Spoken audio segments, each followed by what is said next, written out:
Biz hali chakana savdoda, shoxobchalarda propan narxini arzonlashganini ko'rganimiz yo'q. Bizda bir necha propan ishlab chiqaruvchilar mavjud. Ular negadir bir vaqtning o'zida ishlab chiqarishni to'xtatib qo'yishadi. Aytilayotgan 641 ming tonna propanni bozor narxi bilan aholiga beryapmiz degan narxini orasidagi farqni agar pulda hisoblasangiz 6 trillion so'm.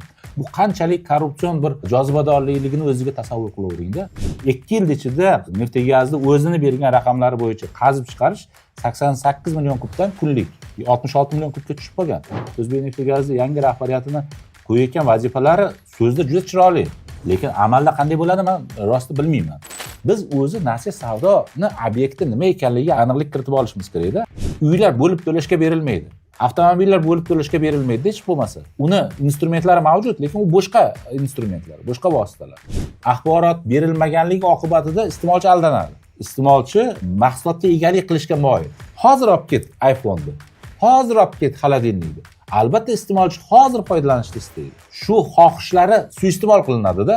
Xorijiy investorlarga lot qilib auksionga chiqaradi, auksion orqali sotiladi. Lekin shunga asos bo'layotgan huquqiy hujjatni men ko'rishni istagan bo'lardim. Har yil mana kuz-qish boshlandi, hokimlarning qiladigan ishi yo'q. Shu fermerlarni qiyratish boshlanadi. Assalomu alaykum hammaga. Yana bir haftadan so'ng avval iqtisod dasturida biz yana Otabek aka Bakirov bilan birgamiz. Assalomu alaykum Otabek aka. Assalomu alaykum Mahliyo. Xush kelibsiz studiyamizga. Xush bo'ling. Bugun yana siz bilan birga hafta davomida sodir bo'lgan eng muhim iqtisodiy voqealarni tahlil qilamiz. Voqea ko'p bo'ldi. Tanlash ham qiyin bo'lgandir. Shunaqa mavzuni muhokama qilish. Ha, juda ham ko'p voqealar bo'ldi. Endi hozir ketma-ket o'sha eng muhimlarini birga tahlil qilib chiqamiz. Demak, boshladik. Birinchisi bu o'zi yil boshidan beri ancha shov-shuvlarga sabab bo'lgan propan haqida gaplashsak, biz o'zimiz ham tahlil qilganimizda propan yil boshidan beri 15% ga qimmatlashgan, umumiy o'tgan bir yil hisobida 50% ga oshdi. Lekin mana shu hafta 12-yanvardan boshlab o'sha narxlar qat'iy chegara qo'yish aytildi. Bu chora o'zi qanchalik ishlaydi? Nima deb o'ylaysiz? Avvalambor shu bir 2 hafta davomida ko'rdinglar birjadagi narxlarda qanaqa sakraganini va birjadagi narxlar keyin chakana savdoda ham o'z aksini ko'rsatdi. Shu 15% dan ko'proqqa chakana savdoda oshdi. Chunki chakana savdo yig'ilib turib bir talabni nomuvofiqligi yoki taklifni yeta olmayotganligi hisobiga birdaniga narx oshirishini kuzatish mumkin edi chakana savdoda. Shunga men ko'p e'tirozim bo'ldi shu yil boshlangandan buyon raqobat qo'mitasi vaziyatga aralashmayotganligi bilan bog'liq. Chunki agarda bozor qonun qoidalari ishlamayaptimi, taklif talabdan ortda qolyaptimi yoki taklifni sun'iy ravishda qisish, sun'iy ravishda to'siq qo'yish bilan bog'liq bo'lgan masalalar kuzatilyaptimi, darhol raqobat qo'mitasi aralashishi kerak deb hisoblayman va xursand bo'ldim. Shu 2-yanvar kundan boshlab birjadagi savdolarga yangi choralar qo'llanilganligi. Bu choralar nima? O'zi mavjud bo'lgan 20% lik spread qoidasini 10% ga tushirishdi. Ya'ni narxni boshlang'ich qo'yilgan narxdan boshlab 10% ga oshira olish mumkin talabgorlar. Ikkinchi muhim qoida, bu qoida shu paytgacha amal qilmayotgandi. Ayniqsa importyorlar amal qilishmayotgandi. Bu boshlang'ich narx bilan bog'liq. Boshlang'ich narxga hech qanaqa cheklov mavjud emasdi. Tabiiy ravishda aytaylik, importyorlar ya'ni propanni Qozog'istondan, Rossiyadan, Turkmanistondan olib kelib sotayotgan va balki o'zaro bir-biri bilan til biriktirgan importyorlar o'sha boshlang'ich narxni aytaylik 8 million so'mdan kiritib ham spreadni 9 million 200, 9 million 300 gacha olib chiqishdi-da. Ya'ni 8 million so'mdan boshlangan narx bemalol 9 million so'mdan o'tib ketish imkoniyati paydo bo'ldi. Shuning uchun minimal boshlang'ich narxni 7,5 million so'mga tushirilgani ham o'zining ta'sirini ko'rsatdi deb o'ylayman. Lekin dastlabki kunda agar e'tibor bergan bo'lsangiz, shu qoidalar kiritilgandan keyin birjadagi savdolar hajmi kamaydi. Ya'ni aytsa bo'ladi bir 2,5 ming tonnadan 1100 tonnagacha tushdi-da agar adashmasam. Shu 2,5 barobarga tushdi. Mana bu xavotirga soldi. Chunki tasavvur qiling, agarda narx tushgan bilan taklif bo'lmaydigan bo'lsa, knopkani birinchi bosgan taklifni olaveradi. Tushunyapsizmi? Birjada shunaqa shart-sharoit tug'ilib qoladi-da. Shunga meni xavotirim baribir saqlanib qoldi. Ikkinchi masala, biz hali chakana nimada savdoda, shoxobchalarda propan narxini arzonlashganini ko'rganimiz yo'qmiz. O'sha 6800 litriga 7000 darajasi narxlar saqlanib qolyapti. To'g'ri, ma'muriy tarzda narxlarni oshirmaslik to'g'risida chakana shoxobchallar ham turli yo'llar bilan ogohlantirilgan. Lekin bu ogohlantirishlar uzoqqa cho'zilmasligi mumkin-da. Biz aynan uzoq muddatli, o'rta muddatli trendda taklifni oshirish masalasiga e'tibor qaratishimiz kerak. Mana shu uzoq muddatli trend haqida o'ylashimiz kerak. Aytaylik, bu voqea har yili takrorlanyaptimi? Har kuzda takrorlanyaptimi? Demak, bizda o'rta muddatli va uzoq muddatli yechimlar qo'llanilmayapti. Hamma qo'llayotgan yechimlarimiz qisqa muddatli. Taklifni oshirishning qanday yo'llari bor? Bu to'g'rida juda ko'p gapirilyapti. Aytilmagan gapni o'zi qolmadi. Bu avval o'sha xorijdan import qilinishdan boshlab, import qilishdagi to'siqlar, temir yo'ldagi saqlashdagi to'siqlardan tortib, ishlab chiqarishni nimaga behudaga to'xtab qolishlari bilan bog'liq. Bizda bir necha propan ishlab chiqaruvchilar mavjud. Ular negadir bir vaqtning o'zida ishlab chiqarishni to'xtatib qo'yishadi. Nimagadir ularni ishlab chiqarish to'xtatishi shu aynan talab keskin oshadigan yoki metan zapravkalarda faoliyati cheklangan bir paytga to'g'ri kelib qoladi-da. Mana shu masalaga ham e'tibor berish kerak-da. Men bu haqda doim bir aytib kelaman. Nima sababdan JTL zavod O'zbekistonda eng katta propan ishlab chiqaruvchi aynan dekabrga kelganda profilaktikaga chiqadi. Aynan dekabrga, aynan yoqilg'i mahsulotlariga talab keskin oshadigan dekabr oyidan mart oyigacha profilaktikaga chiqadi. Bu profilaktikami o'zi, bu remontmi o'zi, yo gaz yo'qligi uchun faoliyat to'xtashimi? Bu haqda ham bir o'ylashimiz kerak. Yoki o't tepada qandim zavodimiz bor, Lukoilga qarashli. Ular ham ishlab chiqarishni kamaytirishni boshlaydi. Bu albatta o'rganilishi kerak bo'lgan narsa. Sabablari bilan, oqibatlari bilan. Keyin endi uzoq muddatli rejim haqida, uzoq muddatli bir narxlarni barqarorlashtirish haqida gap ketganda, men albatta mana bu aholiga beryapmiz deyilayotgan propanni qayta ko'rib chiqish masalasi bilan bog'layman-da. Bu nima uchun? Endi o'zingiz o'ylang-da, nima aytishdi, bir 600 ming tonnadan ko'proq, agar adashmasam 641 ming tonna propanni biz aholiga beryapmiz deb Energetika vazirligi rasmiy ma'lumot berdi-da. Shunaqa. Bilsiz, endi propanni aholiga tarif, cheklangan tarif bo'yicha kilogrammini 2000 so'mdan berishadi. Kilogrammini 2000 so'mdan. Bu degani litri taxminan 1100 so'm, 1200 so'mga to'g'ri keladi endi. Haroratga qarab. Bozorda 7000 so'm litri. 5 barobar farq bor, kamida tasavvur qilyapsizmi? Endi men shunga aytamanki, taxminan agar hisoblasangiz bozor narxi bilan o'sha aholiga beryapmiz deb aytilayotgan 641 ming tonna propanni bozor narxi bilan bozor nimani aholiga beryapmiz degan narxini orasidagi farqni agar pulda hisoblasangiz 6 trillion so'mdan oshadi-da. Shunaqa. 6 trillion so'm. Bu qanchalik korrupsion bir jozibadorligini o'ziga tasavvur qilavering-da. Agar biz bir chuqurroq o'ylasak shu masalaga, agar bir xolis yondashadigan bo'lsak, o'sha 6 trillion so'mni biz haqiqatan ham aholiga yetyaptimi, yetmayaptimi, men buni bir alohida va mustaqil organlar o'rganish kerak deb hisoblayman. Agar aholiga 50% ga o'sha chegirmani necha yillardan beri gapirilyapti, chegirmani gazlashmagan hududlarga beradigan bo'lsak, o'sha propanni bozorga chiqarish mumkin-da. Bundan davlat ham yutadi-da. Bundan aholini o'zi o'sha propan beryapmiz deyilgan, aslida propan 3 oylab, davlat rahbari ham aytgan, 3 oylab, 4 oylab kechikayotgan joydagi aholi ham yutadi. Yo'q, propanni olyapti, bo'lyapti-da go'yoki, tasavvur qiling. Undan ko'ra ular mavjud bo'lgan elektr energiyasidan 50% chegirmasini olsin. O'sha tapsni, g'o'zapayasini, o'tinini o'rniga o'sha elektrda ovqatini tayyorlasin. Afsuski, yana hali ba'zi bir masalalar shunchalik bo'lyaptiki, eski zamonda misol uchun 94-95-yillardan vaziyat hali bir bozor tomonga emas, teskari tarafga qarab yurilgani uchun bir taxminan 20 yil gapirilgan gaplar qayta gapiraverganmiz-da. Hozir ham shu narsa yana takrorlanyapti. Ayni bir gapni, ayni bir taklifni qayta takrorlayverasiz, lekin hech bir amaliy bosqichga kirmaydi-da. Hozir o'sha biz ham tahlillarimizda yozgandik. Yana zapravkalar qanaqadir yechim sifatida zapravkalarga cheklovlar qo'yilyapti va yana zapravkalar balogardon qaysidir ma'noda aytganda. O'zi bu narsa uzoq muddatli yechim bo'lmaydi sizda. Bu qisqa muddatli, qarang. Har qanday ma'muriy choralar qisqa muddatga samarasini beradi. Keyin siz uni qancha odam sarf qilishingiz kerak, ustiga tekshiruvchi qo'yishingiz kerak, nazoratchi qo'yishingiz kerak, uni ma'muriy xarajatlar oshaveradi. Va oxir oqibatda korrupsiyaga ulanib ketadi yana. Shunaqa. Tushunyapsizmi? Yana ikkinchisi bor. Korrupsiyaga ulanmadi desangiz ham, o'sha zapravkalar propanni sifatini pasaytiradi. Shunaqami? Yoki litrini pasaytiradi.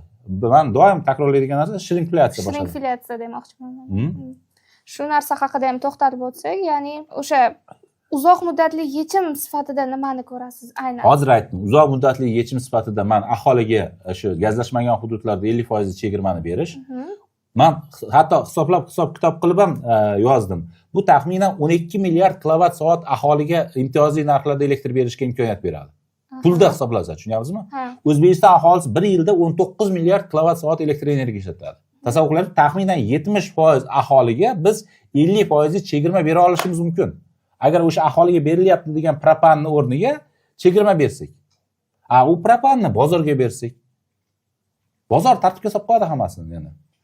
Bu xuddi yana o'xshatish kerak bo'ladigan bo'lsa, 4000 so'mlik dollar bilan 12000 so'mlik dollar orasida farq singarda. Kimdir o'sha valyuta kursidan juda katta manfaatdor, keskin farqlanishdan. Bu yerda ham xuddi shunaqa propanni narxida aholiga beryapmiz deyilayotgan aslida katta ehtimolki boshqa bunkerlarga ketayotgan propanni narxi bilan bozordagi narxning o'rtasida 5 barobar farq bor. Bu yerda muttaham bo'lmagan ham muttaham bo'lib ketadi-da. Tasavvur qiling, har yil almashadi mana bu hududlarda, bilsangiz, shu taqsimlovchi punktlar, huddalik ko'mir omborlari qanday jozibadorligi bo'lsa, shunaqa taqsimlovchi punktlarda ham xuddi shunaqa jozibadorligi bor. Biz bu sohada bo'lishi mumkin bo'lgan korrupsion holatlar haqida va ularni qanaqa qilib yuzaga kelish haqida gaplashdik. Bizda yana bir yo'nalish bor, ya'ni yana bir soha bor. Bu o'tgan dasturimizda ham gaplashgandik, gaz.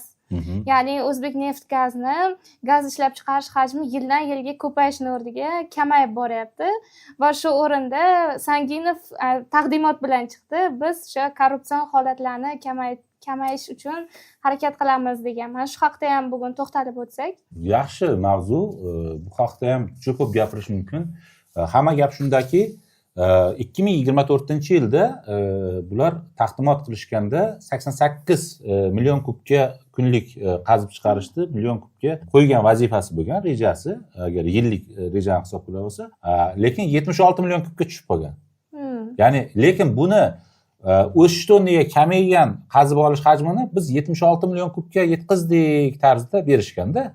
Endi jurnalistlar ham O'zbekneftgaz qanaqa ma'lumot chiqarsa shunday olib, avval o'zi nima deyilgan edi, avvalgi raqam qanaqa edi deb solishtirmay beraveradi-da. Bu safar ham e'tibor bersangiz, qazib chiqarish hajmini, kunlik qazib chiqarish hajmini 66 million kubdan 70 million kubga yetkazamiz deb yozyapti. O'zi 76 million kub edi-ku. Demak, 76 milliondan 70 ga tushar ekan endi. 66 ga ham tushib bo'libdi. Raqamlarda o'ynashi, xuddi Oriolda 1984 da shokolad taqsimotini 30 grammdan 20 grammga oshirish to'g'risidagi nima topshiriq to'g'risiga o'xshaydi-da. Tasavvur qiling, 2 yil ichida Neftgazni o'zini bergan raqamlari bo'yicha qazib chiqarish 88 million kubdan kunlik 66 million kubga tushib qolgan. Men osmondan olayotgan raqamlar emas, shu o'zlari berayotgan, ochiqlayotgan raqamlar bo'yicha gapiryapman. Va endi shu 66 ni 70 ga chiqarishmoqchimiz. Shunaqa. Endi chiqadimi, chiqmaydimi men bilmayman. Chunki energetika vaziri aytgandiki, 2026-yilda biz barqarorlashtiramiz deyilgan edi. Lekin strategiyada o'tgan safar gaplashdik. 2025-yilga nisbatan gaz qazib olish yana 5 milliard kubga taxminan kamayib ketishi kerak-da. Bu men tushunmayotgan tarafi. Endi yangi rahbariyat, O'zbekneftgazni yangi rahbariyatini qo'yayotgan vazifalari so'zda juda chiroyli. Lekin amalda qanday bo'ladi men rosti bilmayman. Korrupsiyaga qarshi kurasham, shu har xil narxlashtirilgan pudratlarga qarshi kurasham, o'rtamchilarga qarshi kurasham, bu hammasi korrupsiyaga qarshi kurash o'z aslida. Korrupsiya deganda biz faqatgina anavi qog'ozda, konvertda, ko'k qog'ozda yoki ko'k pulni A shaxsdan B shaxsga yetkazishini tushunmasligimiz kerak. Bu o'sha narxi 2 barobar, 3 barobar qimmatlashtirilgan pudrat ham korrupsiya. O'rtadagi o'rtamchilar ham korrupsiya. Eksportdagi o'rtamchilar, importdagi o'rtamchilar, bu ham korrupsiya. Va shuning uchun qo'yilayotgan vazifalar, mana bitta vazifa aytilibdi, homiylikni to'xtatamiz va noxos xarajatlarni to'xtatamiz degan masala qo'yilibdi. Xursand qiladi meni. Misol uchun, ko'pchilik balki bilar, balki bilmas, O'zbekiston chempionatida ishtirok etadigan futbol komandalarining bir kamida 4 tasiga yo O'zbekneftgaz egalik qiladi yoki homiylik qiladi. Tasavvur qiling, yildan yilga ahvoli og'irlashyapti O'zbekneftgaz. Qazib olish bilan bog'liq. Yildan yilga qarz oshyapti. Shunday sharoitda o'zi operatsion faoliyatini yaxshilash kerak bo'lgan kompaniya yana homiylik qiladi. Uni ustiga yana noxos xarajatlar ham bor-da. Biz oxirgi siz bilan o'tgan yilgi xabaringiz bormi yo'qmi? Sonlarimizda aytgandik. Konteynerlar, metan tashuvchi konteynerlar O'zbekneftgaz hisobidan sotib olingan. Norasmiy manbalarga ko'ra 40 million, 50 million dollar pul sarflangan. U ham pul. Vaholanki o'sha metanni tashish O'zbekneft gazi ishi emas, uni funksiyasi emas. Tashish masalasi bo'lsa, bu hudud gazni ishi, bu Ustrans gazni ishi, bu magistral turbami yoki mahalliy turbami shunga qarab. Lekin O'zbekneft gazi puliga o'sha metan tashiydigan konteynerlarni olishgan. O'sha konteynerlar ishlayaptimi degan savol yo'q hali. 22-dekabrda ishni boshlaydi deb va'da bergan edi, misol uchun energetika vazirligi. Bir ko'taringlar, bir so'ranglarchi, qachon ishga tushar ekan. Farg'ona vodiysida bir 2-hafta ketyapti. Umuman metan zapravkalar ishlagan yo'q. O'sha metan zapravkalardagi bo'shliqni to'ldiramiz, Xovosdan, Toshkentdan gaz tashib, metan tashib ishlatamiz deb sotib olingandi o'sha metan tashiydigan konteynerlar. Nima bo'ldi? Uni natijasi va ishlaydimi ular? Qachondir ishlaydimi? Va o'zi narxi qanaqa bo'lgan uni? Real narxi, qiymati degan savollar albatta berilishi kerak. O'zi bir xabar o'qib qoldim. Shu xabarda aytgan O'zbekneftgaz korrupsion holatlarni to'xtatish uchun O'zbekneftgaz raisi o'rinbosari degan lavozimni kiritadi deganda, ya'ni bu biroz g'alati emasmi? Korrupsion holatni to'xtatish uchun alohida yana bitta lavozimni joriy qilinishi. Men boya aytdik-ku, narxlarni pasaytirish bo'yicha ekstremal shunaqa ma'muriy choralar ko'rilishi qisqa muddatli natijalarga olib keladi. Bu yerda ham xuddi shu fikrim. Korrupsiya bo'yicha o'rinbosar joriy qilinishi bu albatta qanaqadir qisqa muddatli natijalar beradi. Misol uchun bir martalik natijalar beradi. Lekin uzoq muddatlik nimada perspektivada istiqbolda O'zbekneftgazda qilinish kerak bo'lgan ishlar asosan shaffoflikni oshirish bilan amalga oshirilishi kerak. Farqi yo'q. O'sha ish haqi to'lashdan tortib pudrat shartnomalarini tuzishgacha. Shu mahsulot yetkazib berish, mana yangi raisning o'zi ham aytibdi, qayta ko'rib chiqamiz hammasini deb. Qazib olishdan mahsulot yetkazib berishgacha bo'lgan. O'sha ehtiyot qismlarni sotib olishgacha hamma jarayonlarda shaffoflikni oshirish bilan vaziyat o'nglanadi-da.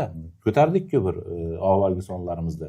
Shu 7 oylik kompaniya bilan trillionlik shartnomalar tuzilgan. Qanaqa qilib 7 oylik kompaniya O'zbekneftgaz bilan qazib olish bo'yicha shartnoma tuzishi mumkin? Uni moddiy texnika bazasi bormi o'zi? Insoniy resurslari bormi o'zi? Texnikalari bormi o'zi? Bu albatta bu hammasi shu boyaga aytgan gaplarimizda. Hammasi savol ostida. Bu tizim, butun boshli tizim qayta ko'rib chiqilishi kerak. Endi mana hozir gaz masalasini gaplashdik, propan masalasini gaplashdik, biroz shu gaplarni gaplashdik, lekin mana orada bizni doim aytaman, auditoriyamiz haqqi bor. Auditoriyamiz haqqi bu yozilayotgan izohlarni o'qishimiz bilan bog'liq, uy vazifasi bilan bog'liq. Uy vazifasi. Aytgandek o'tgan safar uy vazifasi bergandik, oxirgi 4 yil ichida 15 karra oshgan xizmat narxi va xizmat nimadan iborat degan savol qo'ygandik. Men sizga aytaman, endi taxminan bir 80 tacha javob berilgan bu savolga. Ko'pchilik to'g'ri javob bergan lekin 95% odam to'g'ri javob bergan. Shunaqa. Demak, men o'ylaymanki, biz hammamiz jabrdiydi ekanmiz. Shunaqa. Hammamiz bitta qozonda qovurilayotgan ekanmiz. Men xursand bo'ldim. Odamlarimiz bu haqda yozilmayotgan bo'lsa ham, bu haqda aytilmayotgan bo'lsa ham, senzura bo'lsa ham nima bo'layotganini bilib turishibdi. Auditoriyamiz juda ham aqlli ekan. Ziyrak ekan. Shu o'rinda yana bitta uy vazifasi, kelasi safarga uy vazifasi, yana bitta xizmat bor. 2024-yil 1-apreldan to shu kungacha narxi 83 barobar oshgan. Ya'ni to'liq bo'lmagan 2 yilda o'sha xizmatning narxi 83 karra oshgan. Tasavvur qiling, endi mana savol, bu xizmat inflyatsiyani hisoblashda inobatga olinmaydi. Endi savol, mana shu xizmat qanaqa xizmat? Bir men ishonchim komil, bu yerda juda ko'pchilik bizni kuzatib o'tirgan auditoriyamiz va o'quvchilarimiz topadi bu xizmat nimadan iboratligini. Endi nimalarni o'qisak, bir ikkita yaxshi yozilgan izohlar menga yoqdi.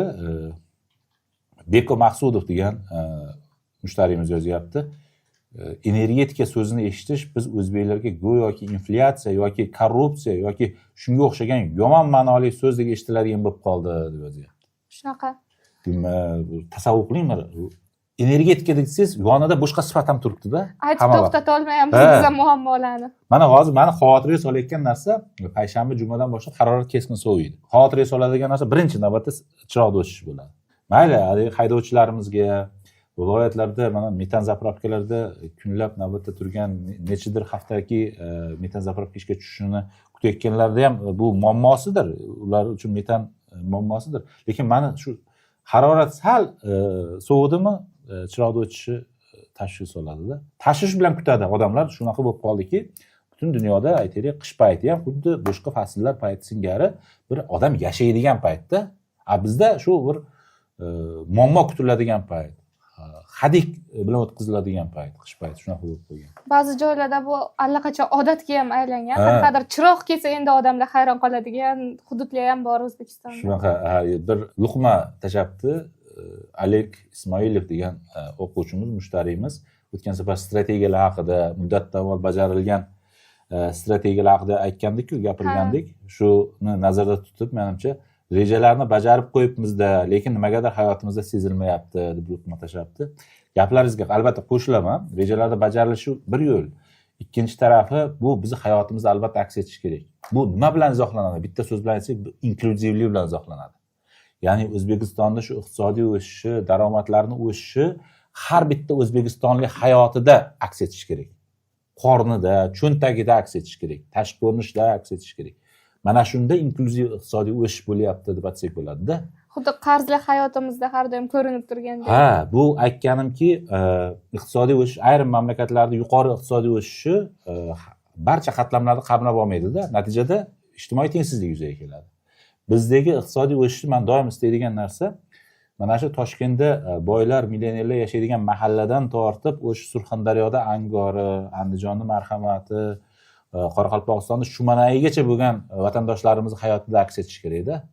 Ularda yo'lida aks etishi kerak, ularda suvida aks etishi kerak, ularda maktabida aks etishi kerak. Toki aks etmasa ekan, ana shunaqa hayotda bir savollar ko'payaveradi. Ya'ni bizning hayotimizda nima sababdan bu rejalarda bajarilayotgani sezilmayapti degan savollar qo'yilaveradi. Yana bir izoh, bu nuqtasiga uribdi deb hisoblayman. Bu izohni yozgan mushtariyimiz Zava 1258 nikli mushtariyimiz yozyapti.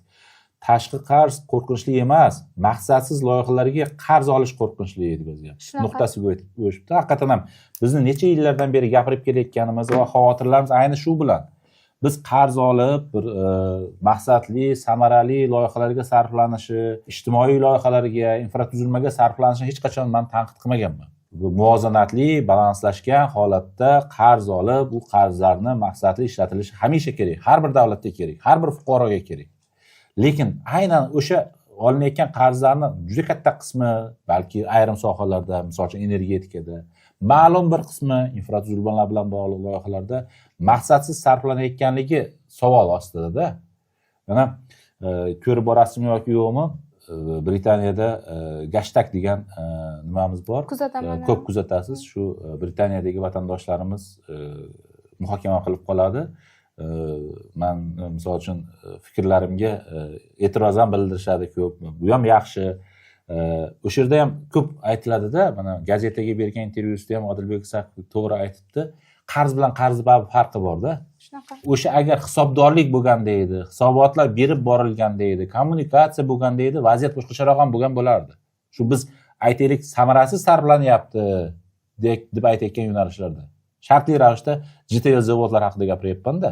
Shartli ravishda aytaylik Angrendagi nima zavodi to'g'risida gapiryapman aytaylik. Pandemiya paytida hech kimga yordam berilmagan ham shu zavodga yordam berganmiz-ku. Angrendagi shu kimyo zavodi bor, shina ishlab chiqaradigan.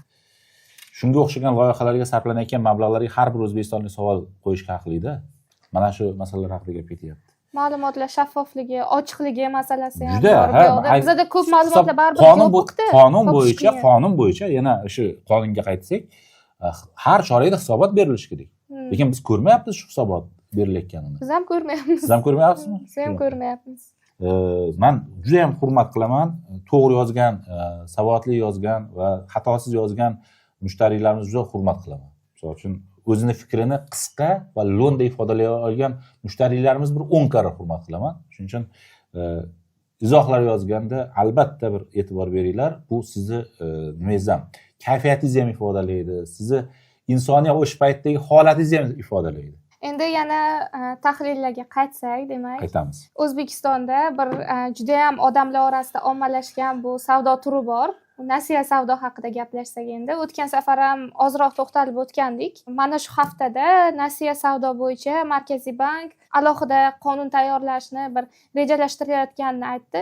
O'zi bu qanchalik kerak deb o'ylaysiz? Juda ham kerak. Mana nasiya savdo segmenti bizda pandemiyadan keyin juda keng va yuqori suratda rivojlanib boryapti. Haligacha bizda e'tibor bersangiz, uni tartibga soladigan mexanizmlar mavjud emas. Shunaqa tizim yo'q.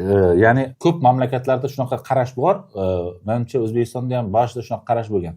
Bu soha o'zini o'zi tartibga soladi degan qarash bor. Ya'ni bozordagi o'yinchilar o'zaro raqobatlashgan holatda bir-birini tartibga soladi, bir-birini tiyib turadi degan qarash bor edi. Ya'ni qarash ham deyish emas, umid bor edi shunaqa. Lekin mana necha yildirki shu umidlar hali oqlangani yo'q. Mani fikrim shunaqaki, birinchidan nasiya savdo bilan bog'liq bo'lgan bitimlarda iste'molchilar o'sha nasiya savdoga taklif etilayotgan tovarni yoki xizmatni asl qiymatini bilishga haqlida va o'sha nasiya savdo shartlari bajarilgandan keyin u qanchaga tushishini bila olish kerak. Qanchaga qimmatlashishini bila olish kerak-da. Bu axborotlarning yetarli emasligi iste'molchilarni chalg'ishiga olib keladi. To'g'ri qaror qabul qilmay, to'g'ri hisob-kitob qilmasdan turib o'sha bitimga kirishishiga olib keladi-da. Afsuski biz ko'ryapmizki, mana e'tiqod nuqtai nazaridan, moliyaviy savodxonlik nuqtai nazaridan muammolarimizdan foydalanayotgan nasiya savdo ishtirokchilari mavjud-da. Shunaqa. Mana shu telefon bozoriga borsangiz ham, mana misol uchun maishiy texnika bozoriga borsangiz ham shunday avreydiki, siz 2 barobar, 3 barobar qimmatga olib qo'yganingizni bilmay qolasiz-da. Shuning uchun men juda ham muhim, kerak deb hisoblayman. Qonun darajasida tartibga solinishi kerak deb hisoblayman. Keyin ikkinchi bir muhim tarafi bor. Biz o'zi nasiya savdoni obyekti nima ekanligiga aniqlik kiritib olishimiz kerak-da. Nima uchun bu kerak? Sababiki butun dunyoda rivojlangan mamlakatlarda ham, bizni darajamizdagi mamlakatlarda ham nasiya savdoni obyektlari aniqlashtirilganda, ular hech bo'lmaganda uylar emas-da. Uylar bo'lib to'lashga berilmaydi. Avtomobillar bo'lib to'lashga berilmaydi hech bo'lmasa. Uni instrumentlari mavjud, lekin u boshqa instrumentlar, boshqa vositalar. Ya'ni biz aniqlashtirib olishimiz kerak. O'zi qaysi summagacha nasiya savdo bitimlarini tuzish mumkin? Va u nasiya savdo bitimlarini tuzilayotgan qiymat daromadlarning qanchasini tashkil etish kerak? Misol uchun kreditga nisbatan o'tgan safar gaplashdik, chegaralar mavjud. Daromadlarga nisbatan, qarz yukiga nisbatan chegaralar mavjud. Lekin nasiya savdo bitimiga kirishayotganda bunda chegaralar mavjud emas. Bu ikkinchi tarafi. Uchinchi tarafi, biz endi boya aytdikki, yovvoyi bozor, tartibga solinmagan bozor. Shuning uchun hech qaysi bir nasiya savdo bozorining ishtirokchisi o'zini ixtiyori bilan axborotlar bilan bo'lishmaydi. Qarz yuki to'g'risidagi axborotlar bilan.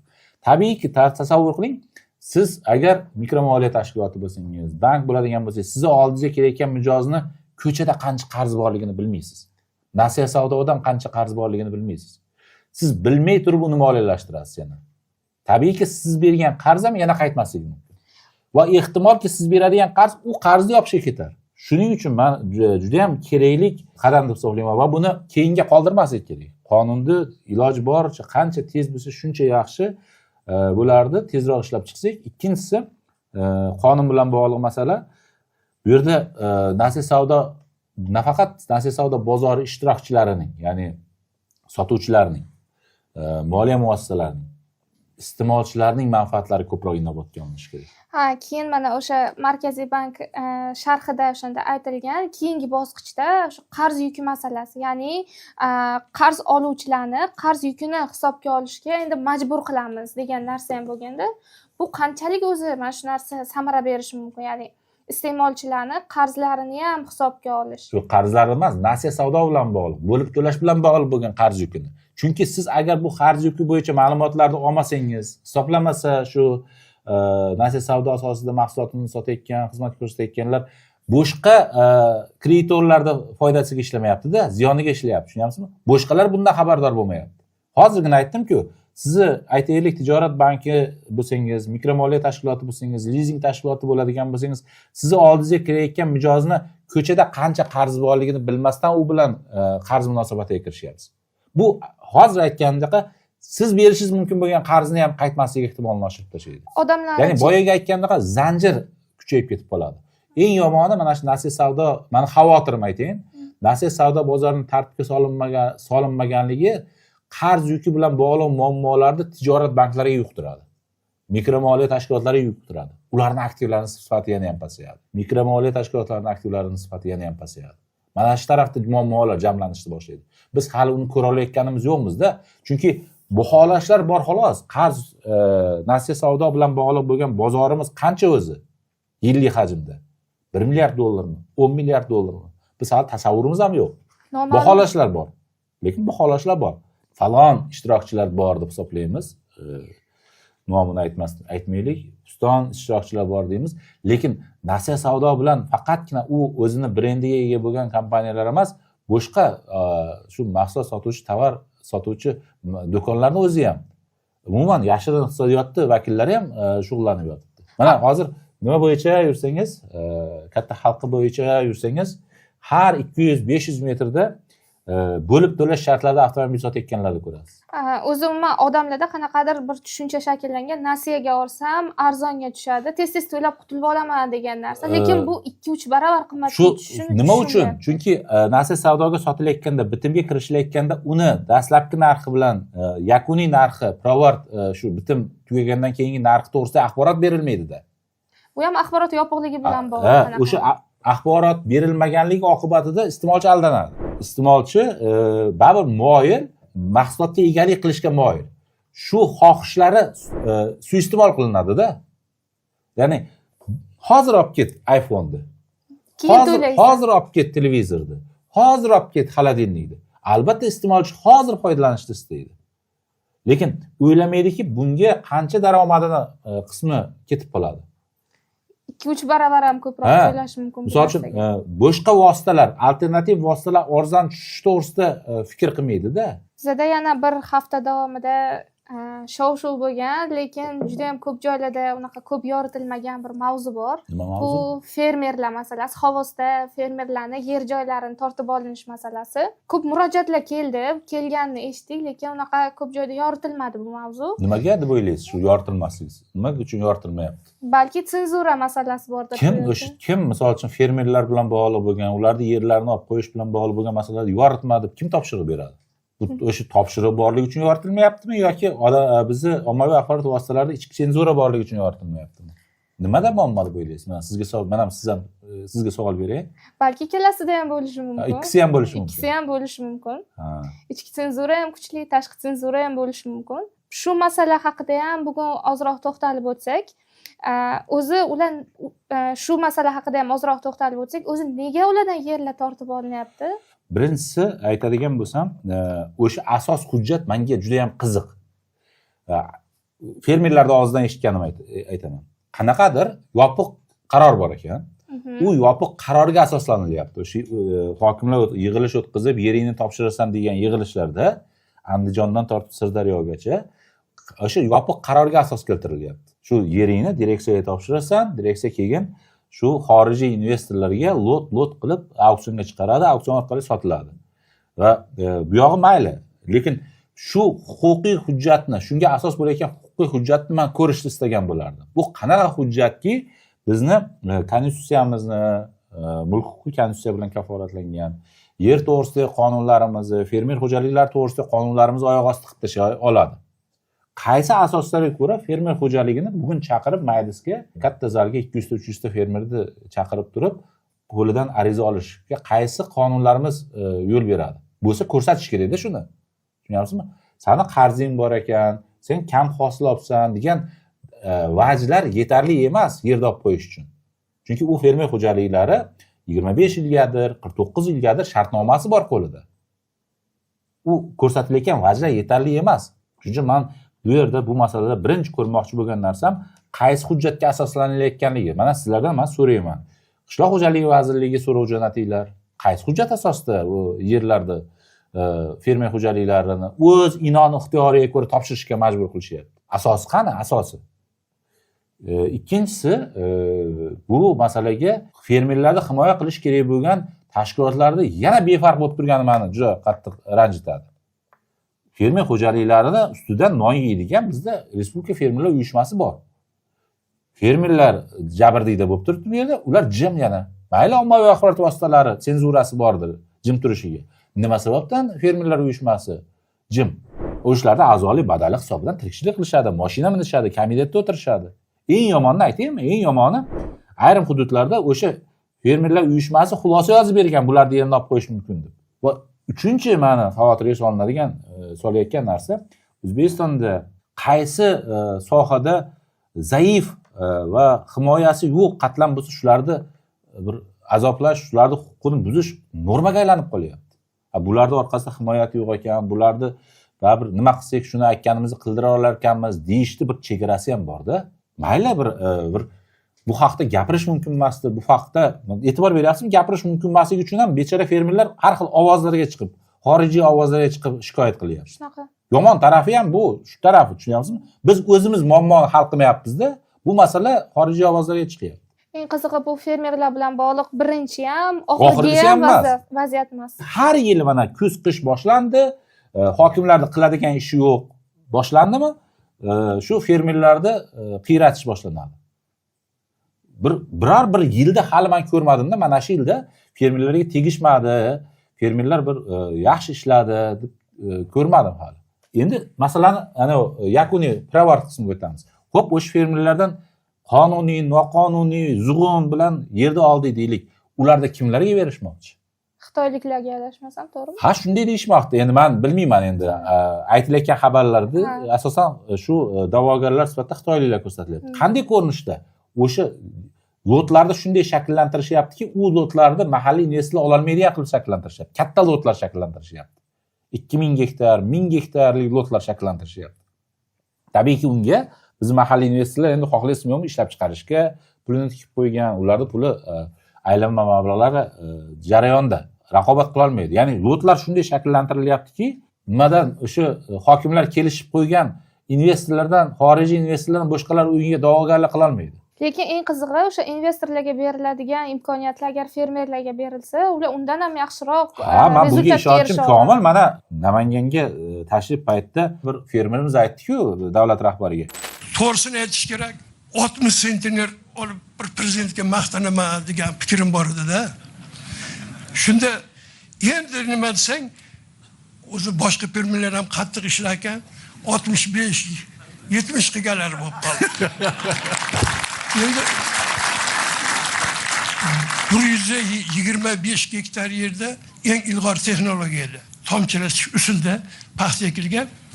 Shu 125 gektar yerdan 1000 tonna paxta olish niyat bor, lekin chamalab ko'rsak o'sha 80 sentrlarga borib qoladi. Sizga bir maqtanayin dedim, lekin qarasam atrofimdagi boshqa fermerlar ham 80 sentrdan ko'p paxta olibdi deb aytdi. Ya'ni Xitoy qilayotganni, Amerikaliklar qilayotganni o'zbeklar ham qila oladi.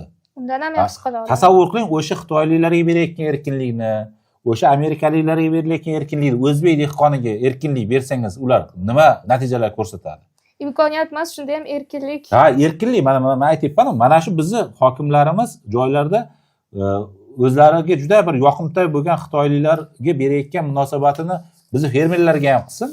O'sha fermerlarda ham boshini bir silasin. Shunda ko'ramiz natijasini. O'zi unumdorlik kimda ekanligini, qaysi tarafda, tarozining pallasi qaysi tarafda ekanligini. Va yana aytib ketishim kerak, shu mana bu juda fuqarolik pozitsiyam qishloq xo'jaligi yerlarini ijaraga berish masalasida qanaqa huquq asosida berishdan qat'iy nazar, u da'vogarlarning 51% ulushi O'zbekiston rezidentlari bo'lishi kerak. Xitoylik bo'ladimi, Amerikalik bo'ladimi, qayerdan bo'lishidan qat'iy nazar, Ispaniyadan bo'ladimi, investorlar o'zbek rezidentini hamkor sifatida ishlatish kerak. Ya'ni 51% o'zbek rezidentini nazoratda bo'lishi kerak o'sha huquqqa nisbatan. Bu meni juda bir o'zgarmas, qat'iy bir fuqarolik pozitsiyam meni. Va eng oxirgi bu masalada aytadigan gapim, bu ishlarning hammasini avval qonunchilikka o'zgartirish kiritib, keyin amalga oshirishimiz kerak. Qanaqadir yopiq qarorlar, qanaqadir zug'um, noqonuniy ishlarni oqlab beradigan protokollar bilan emas. Shunaqa. O'zi bugun ko'p gaplashgan mavzularimiz hammasi qanaqadir ma'lumotlarning yopiqligi bilan bog'liq bo'ldi. Deyarli hammasida o'sha ochiq ma'lumotlar kamligi va buni yuzasidan sodir bo'layotgan muammolar qaysidir ma'noda bo'ldi. Masalan, shu yopiq qaror bilan fermerlar masalasi, o'sha gazda o'sha ma'lumotlarning yopiqligi, gaz qazib chiqarishda shunaqa masalalar. Yana bir voqea ro'y berdi. Nimagadir siz esdan chiqardingizmi bilmayman. Anchadan beri bunaqa hodisa yuz bermayotgan O'zbekistonda yangi bank faoliyati tugatildi. Litsenziyasi tortildi. Ha, yangi bank. Bunga to'xtalmadik. Siz qiziq emasmi bu mavzu? Misol uchun mening nazarimda aytildi 32 mingdan ortiq omonatchilari bilan bog'liq hozir masala bor. Ya'ni yangi bankda kamida bir 32 ming omonatchisi shu kunlarda tashvish bilan yuribdiki, pulim nima bo'ladi degan. Endi bu men ko'p aytaman, har bitta shunaqa hodisa biz omonatchilarni va bizda regulyatorni vaziyatga nisbatan munosabatini o'zgartirishiga yetaklash kerak. Birinchidan aytaylik, omonatchilarimiz endi tushunib yetishlari kerak. Avvalgidek bankka qo'ygan omonatni davlat kafolatlaydi degan narsa yo'q endi. Kafolat summasi mana 2025-yil 19-fevraldan buyog'iga qo'yilgan omonatlarga 200 million so'mgacha cheklangan bitta bankda. Demak, nima qilish kerak? Demak, bundan buyog'iga omonatchilarimiz bankka qo'ygan omonatlarni taqsimlash kerak. Diversifikatsiya qilish kerak. To'g'ri boshqarish kerak. Ya'ni agarda misol uchun 2025-yil 19-fevralgacha qo'yilgan omonatlari bo'lsa, o'sha qonun, eski qonun amal qilish darajasida va yangi qonunni 51-moddasida shartlarida kafolatlangan. Buni ham aytib ketish kerak. Ya'ni avval qo'yilgan eski qonun amal qilgan davrda qo'yilgan omonatlarda kafolati mavjud. Lekin 19-fevral 2025-yildan buyog'iga qo'yilgan omonatlar bo'yicha kafolatlar cheklanganligini qabul qilish kerak ekan iste'molchilarimiz. Tushunasizmi? Bunga endi ertaga muammo tug'ilsa davlat aybdor, Markaziy bank aybdor degan narsalar endi ketmaydi-da. Ayni bir paytda men bitta narsani ham aytishim kerak. Regulyatorimiz sekin-asta shu omonatlar bilan ishlayotgan tijorat banklariga nisbatan talablarni ham o'zgartirish kerak-da. Ya'ni qanaqa qilish kerak? Birinchisi, har bir tijorat banki endi har bir omonatchisi kelib omonat qo'yayotganda ularda ogohlantirish kerakki, sizni omonatingiz faqat 200 million so'm kafolatlangan. Undan u yog'iga kafolat yo'q. Nimadir bo'lsa bizning bankimizga nisbatan ertaga shu likvidatsion komissiya bilan muzokaralarda va qarzdorlar ro'yxatiga tushib talab qilasiz haqingizni degan narsani ochiq oydin aytish kerak. Ikkinchidan, bir ayrim mamlakatlarda misol uchun omonatlar bilan bog'liq, omonatlar bilan ishlaydigan banklar alohida litsenziyalanadi. Ya'ni ularga talablar yuqoriroq boshqa banklarga nisbatan. Omonatlarni qabul qiladigan tijorat banklariga nisbatan talablar yuqoriroq qo'yiladi. Bizda bugun bank ochding, ertaga omonat qabul qilishing mumkin. Bu tabiiyki bir haligacha bizda o'rnashib qolgan, menimcha kommunikatsiya ham yetarli bo'lmagani uchun hamma bankka davlat bankimi, xususiy bankmi omonat qo'ydingmi, demak qaytarib olasan, davlat javobgar, davlat mas'ul degan fikr shakllanib qolganda, lekin bu zamonlar o'tdi-da.